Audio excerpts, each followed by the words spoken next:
Mas maganda kapag buhay na sanga ang gagamitin. Ganito ang kailangan ko, nakaway. Itong dahon ng saging, kuha ko ng konti dito. Kita mo yan, ginawa ko siyang pang tali. Gamitin ko din tong dahon ng saging. Whoop! Tatanggalin ko to dito. Dito naman, tinalian ko. Mas maganda na ang apoy na gagamitin ay parang yung nag-iihaw lang. Lagyan ko ng mantika. Yan. Boycott eh.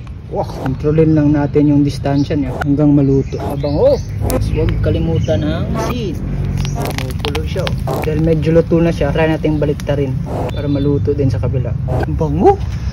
Nakakatulong itong tangkay ng dahon para kapag itong itlog natin hindi pa siya naluto, hindi siya matapon. Bango bay! Boycott ka ba? Ito ang karahay ng mga batang 90s.